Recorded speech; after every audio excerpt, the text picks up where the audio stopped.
carrots guys. Ayan. Kumain natin, no? Sa aking YouTube channel. Ayan, today magbe-bake po tayo, no? Ang gagawin ko ay carrots muffins. Ayan, meron na tayong mga ingredients, no? Naka-ready na. Kung nagugustuhan nyo po yung video ko, please don't forget to like and subscribe. Thank you po. Ganyan po siya guys. Hanggang mapino po siya, no? Ayan. Pwede naman yung i-shake ito guys. Pero para kung wala kayong pang shake, yung kagaya ng i-shake kayo ng smoothie. Pero ito pang ganito lang, no? Po. So pwede kayo, isa lang yung ginamit ko na carrots. Pwede kayong gumamit ng 2 carrots. Kung gusto niyo ng maraming carrots, no? So isa lang yung ginamit ko, guys. Ayan natin yung skin niya, no? Ayan.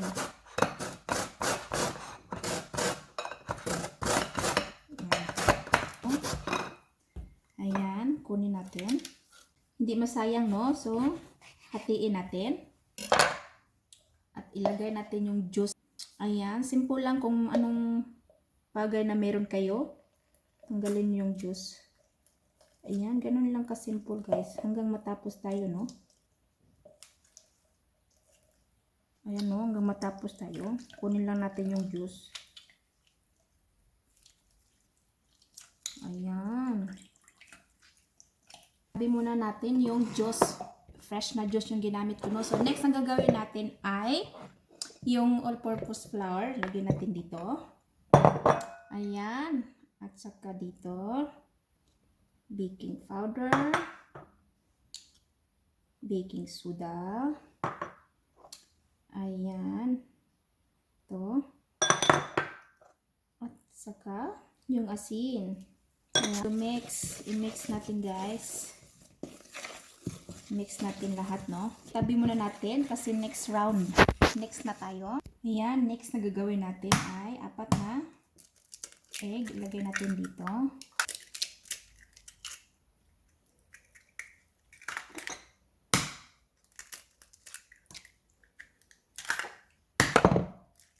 Ilagay natin yung sugar. I-shake natin, no? Hanggang ma-mix po siya, no? Or hanggang matunaw yung sugar. Orange juice. Yung ginawa natin kanina. Ayan. Lumipad na po, no? Ayan. Next, yung orange peaches. Ayan. At saka next, yung carrots. Yung ginawa kanina. Ayan, i-shake na natin. You can add oil. Ayan. Vegetable oil po siya, no? Kung wala kayong vegetable oil, guys, pwede naman yung pang baking na oil, no? Or yung ginagamit. I-mix natin, no? Mix all. Gagawin ay i-add natin sa flour yung ginawa nating egg. Na mix egg, no? Ayan. Siyempre, i-mix din natin, no? Ganyan lang. Diba? Ganyan lang. Very easy lang po, no? Ayan. At makikita nyo lang yung ingredients sa tindahan. Ano? Yan. Magsisimula na tayo mag-heat ng oven. I-heat natin. Ayan. Mag-start tayo 180 degree. Ayan. Wait tayo na mainit. Tapos ilalagay na natin yung ginawa nating muffin. Ito, may hulmahan kayo. Siyempre, lagyan natin ng muffins form. Ayan. Muffins form natin, no? Pwede naman gumamit ng malaki. Pero depende, no? Depende sa inyo, guys. Ayan. Yan, naglagay na tayo. Isa-isa, dahan-dahan. Ayan. Yan, malagkit talaga siya. Ganyan siya, no?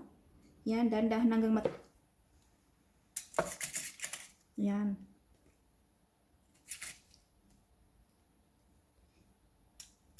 Yan, punuin natin to, no?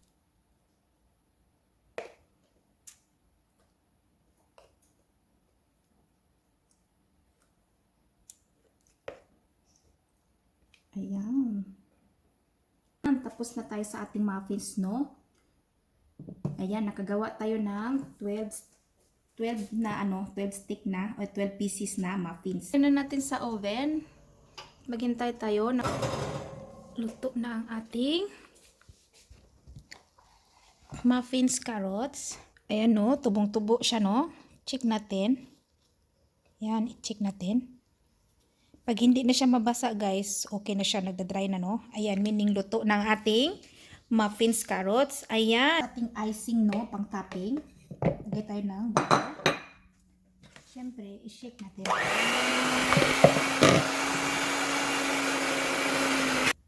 And next, maglagay tayo ng cream cheese. Ayan, no? Mas sticky talaga siya. Hatiin natin to.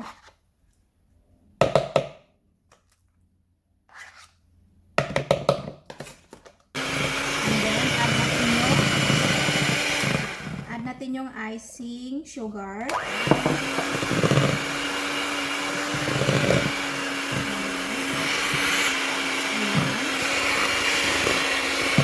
na yung ginawa ko, no? Lagyan natin dito.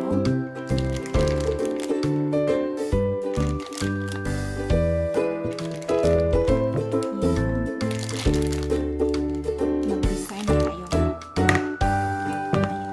Ayan. Ito na po siya. Ito yung design.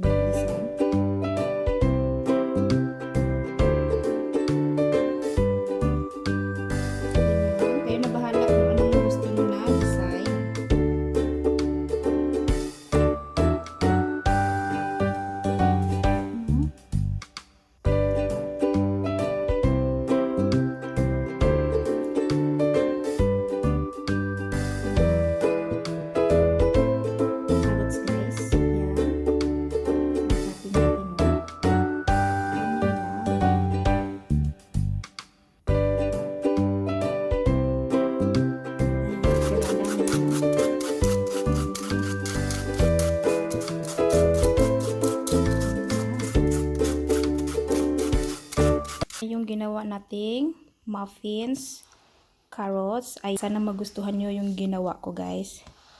Thank you po sa mga nanonood sa aking video. Ayan.